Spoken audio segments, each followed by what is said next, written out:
My parents called me a dropout loser, and my sister uninvited me from her wedding because I didn't fit her image. While she walked the aisle, my company won a state innovation award.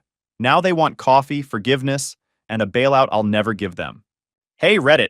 My parents always treated me like the family screw-up, so I stopped trying to earn their approval, built my own life in silence, and let them believe whatever made them comfortable. But success has a way of getting loud, and when it did, somebody tried to use it as a weapon. Before we get to that, let me start from the beginning. The Forbes notification hit my phone at 7:42 in the evening. Same minute my sister Cecilia was walking down the aisle at the Rosewood Mansion. The article had already gained serious traction. Picture of the governor on stage, and our company name in the headline. Caption called me a visionary entrepreneur disrupting the restaurant supply industry. My company was valued at $35 million that night, would hit 55 by year's end. But in that moment, 35 million was enough. My buddy Owen, married, steady, the calmest guy I know, was sitting next to me in his suit. He caught my expression and flipped my phone face down without a word. Let it breathe, he said. For most of my life, I was the family disappointment, the dropout who couldn't finish anything. My sister Cecilia was the golden child, MBA from Northwestern, director of supply chain pulling $190,000 a year, engaged to Preston, whose family owned urgent care clinics across Texas. My name's Garrett. I left college after 2 years. My parents told everyone I couldn't handle it. Never asked why I actually left. Just decided I was failing and moved on. I didn't leave because I was flunking.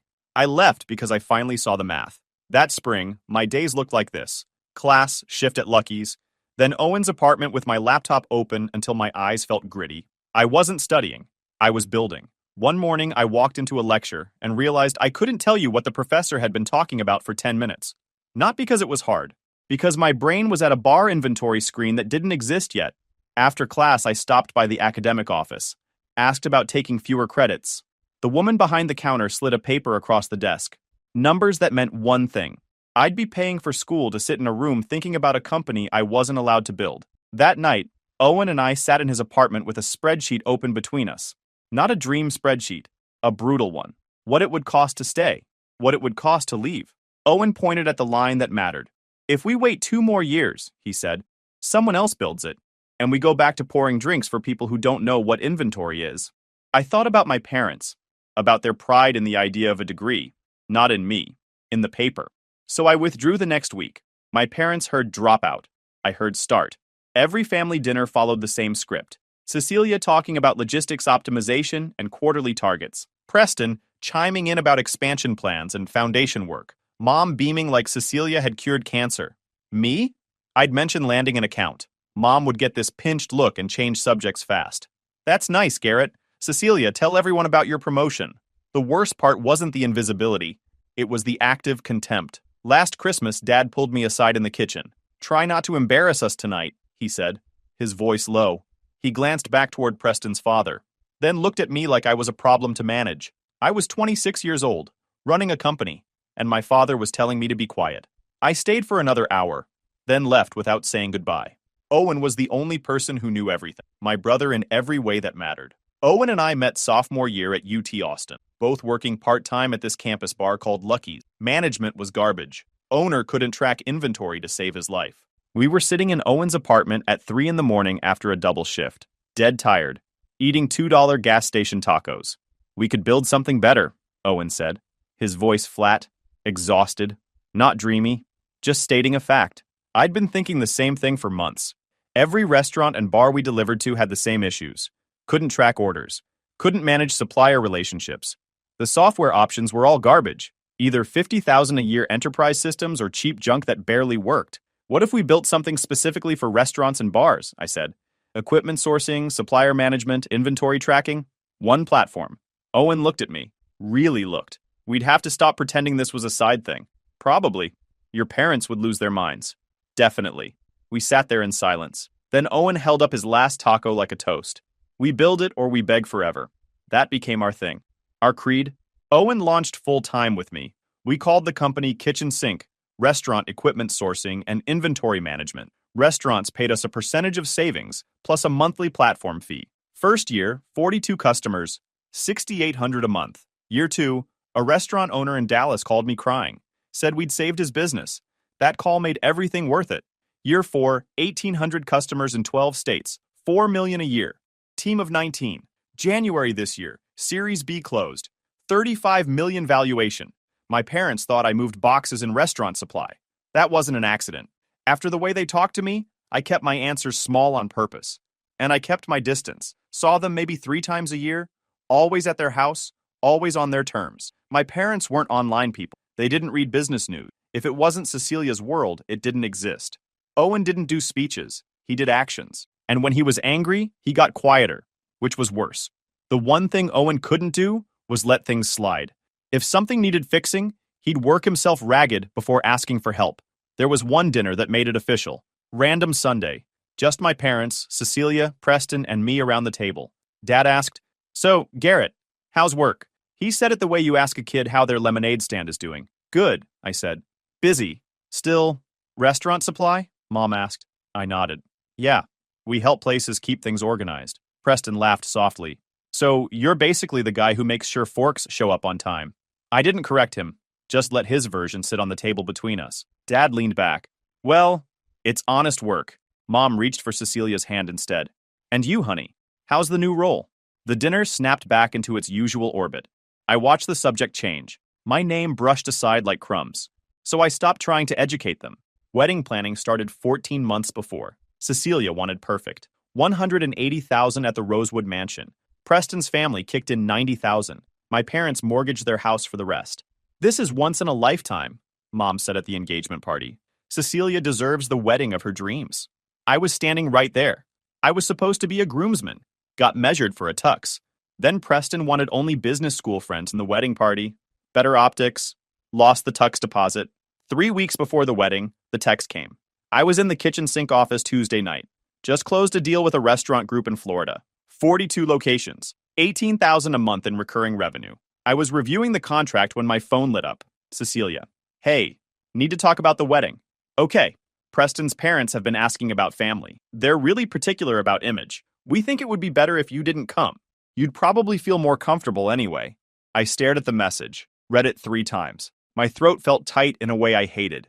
Not dramatic, just physical. Like my body understood the insult before my brain did. Owen was across the office working on supplier contracts. He looked up. "You good?" I handed him my phone. He read the message. His jaw tightened. He didn't blink, just stared at the screen.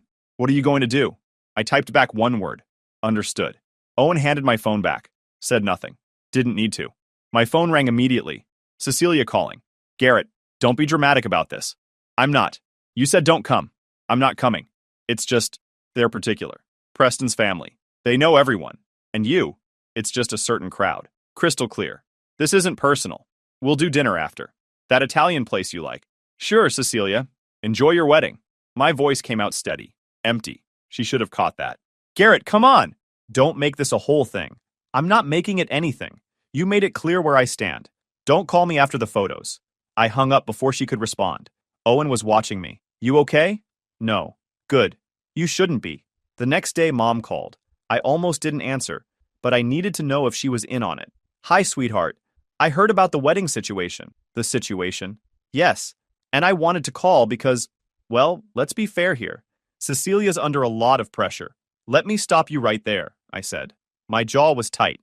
"You're calling to defend the fact that my sister uninvited me from her wedding because I'd embarrass her. That's what you're doing right now."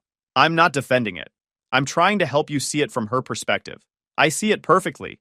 She thinks I'm beneath her new family. You're calling to make sure I don't cause problems. But I'm done expecting fairness from this family." I hung up. Owen had heard the whole thing. He didn't say anything. Just came over and sat at my desk. "You're building something they'll never understand," he said finally. "I know." "Good. Let's make it impossible to ignore." I opened my laptop. Texas Governor's Business Awards, April 23rd. Same night as Cecilia's wedding. I'd planned to skip the ceremony, not anymore. I called our investor, Bill. "I'm going to the ceremony. I want to be there when my name gets called." He laughed. "You're already winning. Just show up." The ceremony was black tie at the Four Seasons. Forbes was covering it. 400 attendees. I spent $4,800 on a custom Tom Ford suit.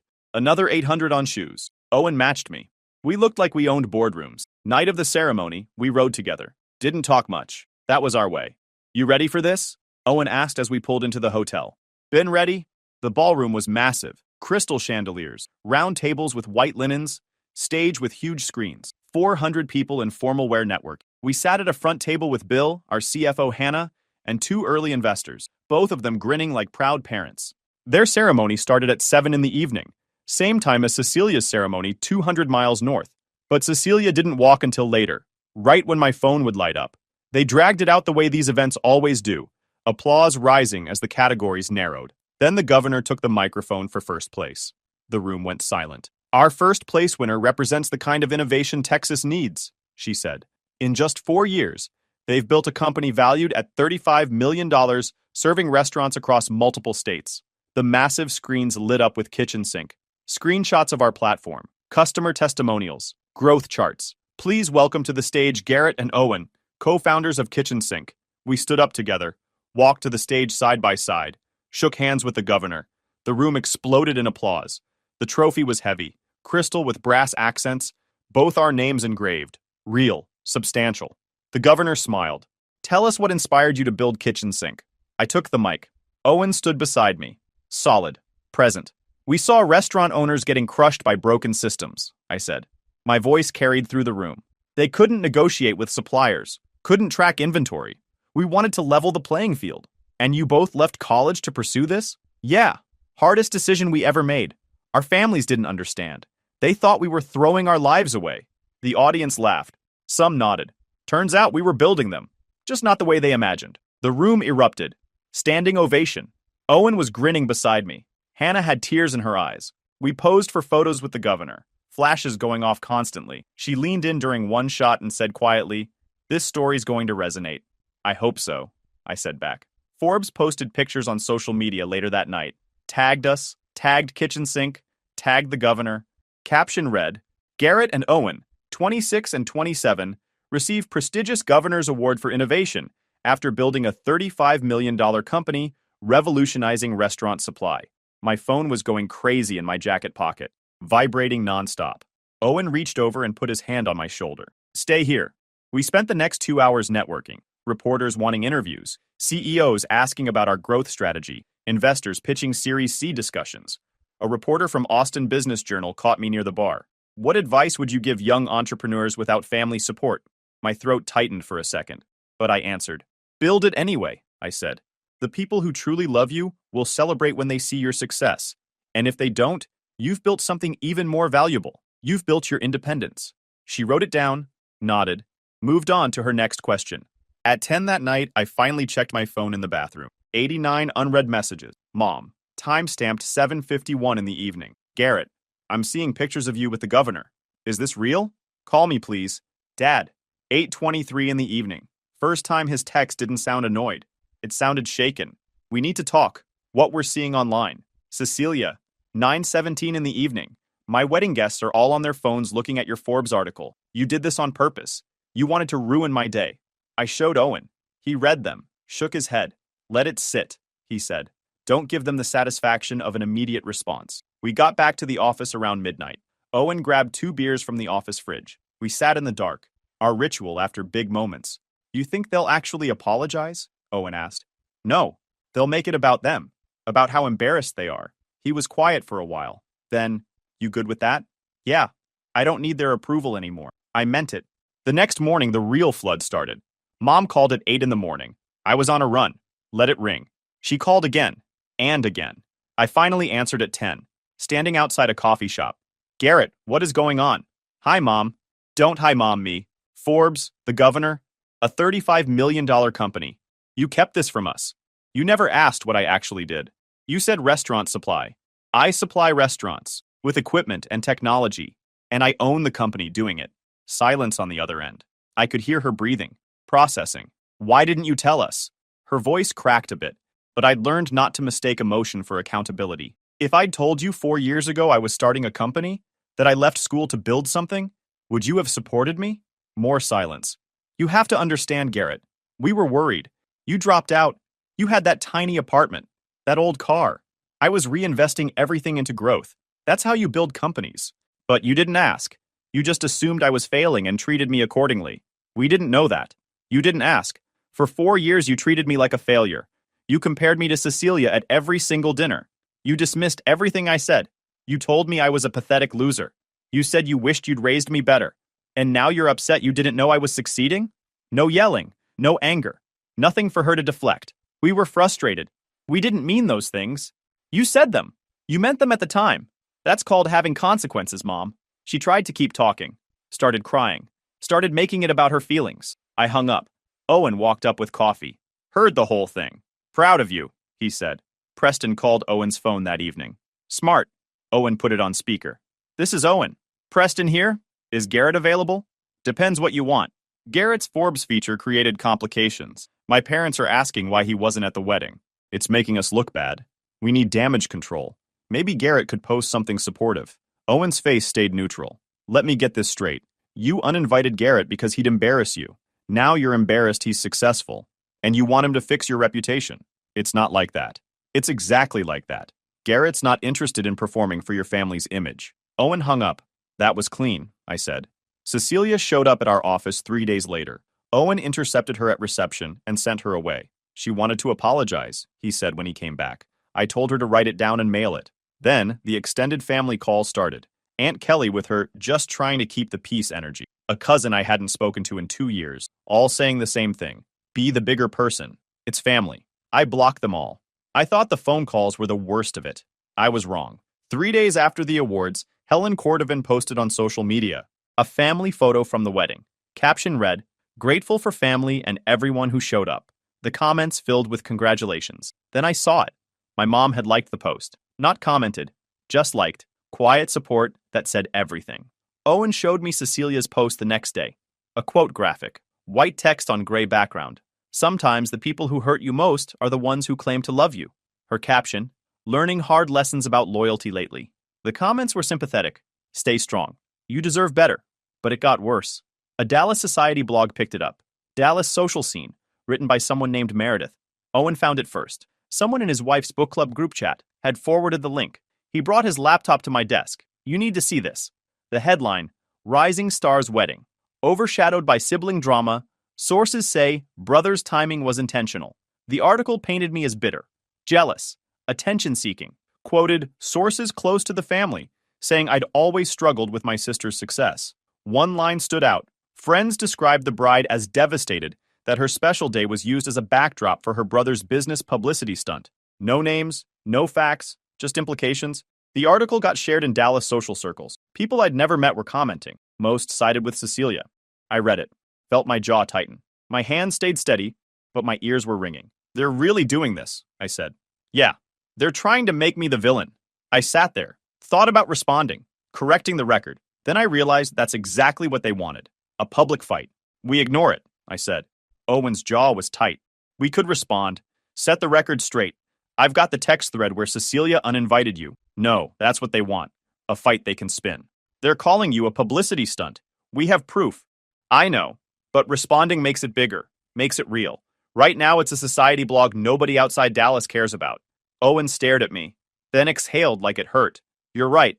I hate watching them lie about you. He rubbed his face hard. I keep wanting to hit back. It's a bad instinct. I know, but we hold the line. He nodded. Okay, good, I said. We hold the line. Owen nodded. What about your parents? What about them? Your mom liked Helen's post. That's picking a side. I know. 2 days later, Dad called. Garrett, we need to talk about this situation. What situation? The article. The posts. People are asking us questions. People are asking questions because Preston's family is feeding them a story. And you and Mom are quietly agreeing with it. Silence. Then, we're not agreeing with anything. We're just trying to keep the peace. By liking Helen's post? Mom did that. I saw it. She was just being polite. She was taking a side. And it wasn't mine. Dad's voice shifted. Got that tone. Garrett, I'm not saying they're right, but you have to understand, you did choose the award ceremony over your sister's wedding. Stop right there. My voice came out cold, sharp. Cecilia uninvited me 3 weeks before the wedding. Told me not to come because I'd embarrass Preston's family. Mom called to defend that decision. You said nothing, so don't try to rewrite this. That's not how they're telling it. I don't care how they're telling it. I care that you're calling me to suggest I should have skipped a major professional achievement to avoid hurting the feelings of people who told me I wasn't good enough to attend a family event. I hung up. Owen was at his desk. He'd heard everything. That's twice he's tried the devil's advocate routine, Owen said. Won't be a third time. Then Preston's family made a move that actually mattered. Roger Cordovan called Bill. I didn't know about it until Bill showed up at the office unannounced. Tuesday afternoon. He looked tense. We need to talk. Conference room. Owen and I followed him. Bill closed the door. Roger Cordovan contacted me this morning. My stomach tightened. About what? About you. About the company. About family drama and how it might impact the brand. Owen's jaw went tight. What did he say? He positioned it as concern. Said he'd heard about difficulties between you and your family. Wanted to make sure it wasn't affecting your judgment. Asked if I'd noticed any instability. Any erratic behavior. For half a second, something cold moved through my chest. This could touch the company. Everything we'd built. Not just me. He's trying to spook you, I said. I know that. But here's the thing. He's not wrong about optics. If this becomes a story, if it gets traction beyond Dallas Society pages, it could make some Series C firms nervous. Tech investors don't like founder drama. Bill leaned back. Roger knows what he's doing. He's creating doubt. And if one board member hears about family instability from multiple sources, that doubt compounds. Did he suggest anything specific? Owen asked. He implied you might need support.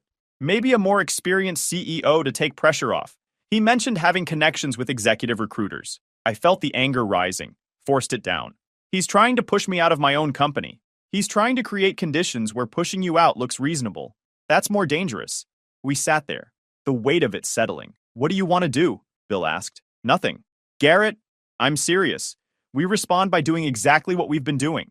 Growing the company, hitting targets, showing we're stable. Roger wants me to react, to look unstable. I won't give him that. Bill studied me. You sure? Yeah. Bill was quiet for a long moment. Then he nodded. I respect that.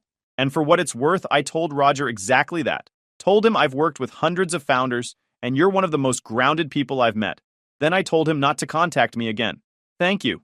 But Garrett, this is just round one. He's not done. We had counsel send formal cease and desist letters that afternoon. Documented Roger's contact with Bill and the board approach. We sent them certified mail to Roger, Helen, and Preston. 3 days later, Cecilia texted, not Roger, demanding to know if I'd really sent cease and desist letters to Preston's parents. I said yes. They tried to interfere with my company. She accused me of tearing the family apart and said I should have just apologized. When she blamed me for ruining her wedding and choosing my ego over family, I ended it, told her to come back when she was ready to be honest, and blocked her. Owen saw my face. Cecilia! Yeah, still playing victim. She'll come around. Maybe. Maybe not. Either way, I'm not waiting for it. 2 weeks of silence. Then Dad called. Garrett, I'd like to meet. Just you and me. Public place. Your terms. I thought about it. Thursday, 3 in the afternoon. The cafe on 5th Street. 1 hour. I'll be there. Thursday came. I pulled into the cafe parking lot and saw Dad through the window. He looked smaller than I remembered. When I walked in, he stood too fast. Hey, he said. Hey. I checked the clock on my phone and set it face down on the table. 1 hour. He noticed. He didn't comment. We ordered in silence. I sat. He sat. He cleared his throat. I've been thinking about what you said. About us not asking. I waited. Didn't help him. I told myself you'd tell me if it was important. That's what you told yourself. He tried again. I was angry when you left school. I know. I made it about Grandpa. About sacrifice. He rubbed a hand over his face. I looked up kitchen sink. Not because of Forbes. Because I wanted to understand what you actually built. He took a breath. I didn't understand all of it. But I understood one thing. It's real. I stared at him. Not because it fixed anything. But because it was the first time he'd said something without a hook in it. I'm sorry I told you to be quiet. I'm sorry I treated you like a liability. He looked up at me then. I don't get to ask for forgiveness. I just want you to know. Wait. I held up a hand. He stopped. You're doing it again. What? You're starting to apologize. Getting close. Then you're going to pivot. Make an excuse. That's not accountability. His jaw tightened. Maybe I don't know how to do this perfectly, but I'm here. I'm trying. That should count for something. Trying isn't enough. Not after 4 years of you telling me I was worthless. I'm your father. Then act like it. I stood up. Grabbed my key. Dad stood too. Garrett, wait. You made it impossible to show up for you. No. You're not ready for this conversation. Come back when you can state facts without defending yourself. I left. Owen was waiting in the office when I got back. How'd it go? He almost got there. Then defended himself. You walk out? Yeah. Owen nodded. Good. He'll be back. 3 days later, Mom called. Garrett, your father told me about the meeting. I think you were too hard on him. He's hurt by what he did. I'm hurt by what he did. Those aren't the same thing. He's your father. He deserves some grace. He deserves exactly what he gives, which right now is half-truths. She tried a different angle. What about us? What about the family? We're struggling. The mortgage payment is hard since we put equity into the wedding. Your father's worried about his job. We were hoping you might help, just temporarily. I let the silence hang. Counted to 5. You want me to help pay for the wedding you excluded me from. When you put it that way, that's the only way to put it. Garrett, we're family. Family helps each other. You don't get to treat someone like garbage for 4 years, exclude them from major events, then ask for money when it's convenient. That's not family. That's a bill. Garrett, please. The answer is no. Figure it out. I hung up. Owen heard the whole thing. They're getting desperate. Good. Maybe desperation will lead to honesty. 4 weeks later, Dad called again. Garrett, I'd like to try again. Same terms, same place. 1 hour. I thought about it. Thursday. Same time. I'll be there. This time when I walked in, Dad didn't stand. He just nodded. Thank you for coming. You've got an hour. We sat. He didn't wait for me to prompt him. For 4 years I treated you like a failure, he said. His voice was steady, clear. I compared you to Cecilia constantly. I dismissed your work. I called you names. Pathetic loser. Dropout. Waste of potential. I said those things. Multiple times. I didn't interrupt. Just listened. When Cecilia uninvited you from her wedding, I said nothing. I let your mother call you to defend that decision. I prioritized Preston's family's comfort over your dignity. He took a breath. When I finally saw your success, I called you to suggest you'd chosen business over family, like you were the problem. He looked at me directly. I was wrong. All of it. Every word. Every dismissal. I was wrong. I sat there. Let it land. Why? I asked. Why was I wrong? Why did you do it? He thought about that. Really thought. I think I was scared, he said finally. You were doing something I didn't understand. And instead of asking questions, I decided you were failing. Because that was easier than admitting I didn't understand my own son. And Cecilia? Cecilia was easy. She did things I understood. You were building something that didn't fit my framework. So I told myself it wasn't real. He leaned forward. I'm ready now. I was wrong. I'm sorry. Not sorry you're upset. Sorry for what I did. For how I made you feel. For failing you as a father. I sat with that. Let the weight of it settle. What do you want from this? I asked. I want a chance to build something new. On your terms, at your pace, with your boundaries. What does that look like? You tell me. I pulled out my phone. Opened a note. Monthly coffee. Public place. 1 hour. No guilt trips. No excuses. No talking about Cecilia unless I bring her up. Any violation and I walk. Fair, Dad said. And you don't get access to my business. No equity. No board seats. No using my success for your reputation. If people ask about me, you tell the truth. You treated me badly. I succeeded anyway. We're rebuilding. Understood. You don't get to call this reconciliation. This is a boundary-based relationship. You earn trust through consistent action over years. I understand. We sat there. Terms were clear. And if Preston's family contacts you about me or Owen or kitchen sink, you shut it down immediately. Done. We shook hands. Set the next meeting for 4 weeks out. As he left, Dad turned back. I'm proud of what you built, I nodded. Show me in a year. Mom came around slower. Took 3 more months before she stopped trying to soften her apologies, but eventually she got there. Then the invitation arrived. Thick cardstock, engraved lettering, the Cordovan Foundation's annual leadership dinner, honoring community leaders. My name was on the guest list. Table 3, front and center. Owen brought it to my office. They're trying again. I looked at the invitation, thought about it. This is the trap, the public stage, the forced reconciliation. Yeah, we should go. Owen raised an eyebrow. What? We should go. On our terms. Show up. Stay exactly 1 hour. First sign they try to control us, we walk. Why show up at all? Because they need to learn I'm not afraid of them. That I'll show up when and how I choose. Owen thought about it. I'm coming with you. Wouldn't have it any other way. Saturday night, we wore our Tom Ford suits. The ballroom at the Worthington Hotel was packed. 200 people in evening wear. Society photographers everywhere. Local news cameras. Helen spotted us the moment we walked in. Her face lit up. She started walking over immediately. Roger wasn't far behind. They reached us near the bar. All smiles. Helen's voice loud enough for nearby tables to hear. Garrett, Owen, so wonderful you could make it. We're just thrilled you're here. We're here for exactly 1 hour, I said. Quiet but clear. Then we're leaving. Of course. We're just so glad you came. Family is so important. I caught it immediately. The framing. Helen angled her body so a camera could catch us together. A photographer was drifting closer. We're not family, I said. Roger stepped in. Smooth. Let's not do this here, Garrett. You tried to push me out of my own company. We sent cease and desist letters. His smile froze. People at nearby tables were listening now. Before I could say more, a woman in a Foundation t-shirt approached. Excuse me, is everything all right? Helen's voice got louder. Everything's fine. Just a family misunderstanding. We're leaving, I said. Took one step back. Owen mirrored me instantly. Helen reached for my arm. Owen stepped between us. Don't, he said. We turned and walked out. Left them standing there with a confused event coordinator and half the room watching. In the parking lot, Owen started laughing. That was perfect. They're not getting their redemption arc. You think that's the end? That's the end. They've got nothing left. And if they try again, it becomes harassment that donors will hear about. 6 weeks after the Worthington dinner, a letter arrived. 6 pages. Certified mail. From Cecilia. I read it at my desk. Owen could tell something was different. What is it? Letter from Cecilia. Long one. She admitted everything, excluding me for optics, being embarrassed by my job and apartment. I was wrong. I was cruel. I prioritized impressing people who don't matter over the brother who should have mattered most. I chose status over family. That's on me. One line stood out. Part of me wanted to believe I was protecting you from judgment. I know now that was just me protecting my own image. I'm ashamed it took blowing up my own life to see it. Another section hit harder. His mother told me I should have controlled you better. She didn't ask for forgiveness, just said she understood if I never talked to her again. Owen read over my shoulder. That's real. Maybe. I pulled out my laptop and wrote back. 1 page. Cecilia, thank you for your apology. I believe you're sorry. But sorry doesn't rebuild trust. I'm not ready for a relationship. Maybe eventually. Not today. If you want to stay in touch, text only. No calls. No guilt trips. No involvement with Preston's parents.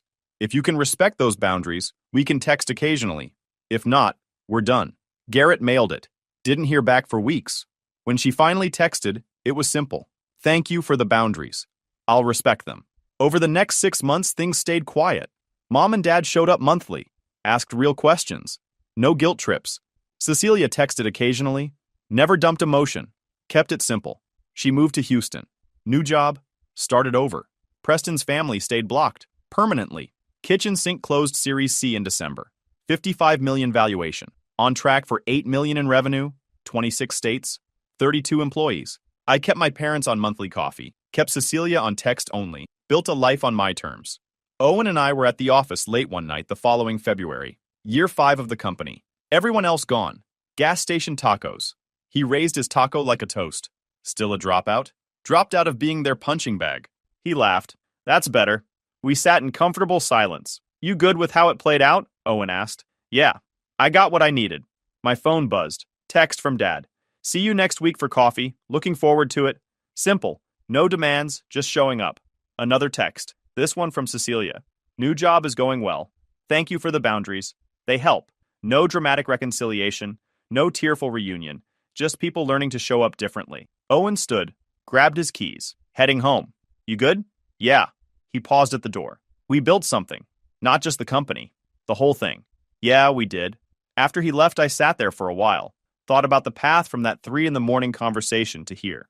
I didn't hate my family. I just needed them to see me. And when they couldn't, I built a life without their approval. My phone buzzed. Bill, our investor. Series D interest from 2 major firms. Want to discuss next week? We're free. Let's talk. I shut down my computer. Locked up. Walked out into the Austin night. Got in my 12-year-old Honda. Drove to my modest East Austin apartment. Same car. Same place. Same guy. Just different terms. I pulled into my parking spot. Sat there for a minute. Then I texted the photo to Owen. Me and him on stage with the governor. Both holding the trophy.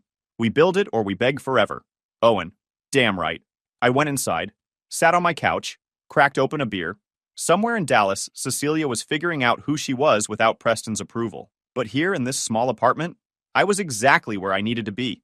I finished my beer, turned off the lights, got ready for bed. Tomorrow, we'd talk Series D. Tonight, I just sat feeling the weight of 5 years. It was heavy, but it was mine. Guys, we are so close to hit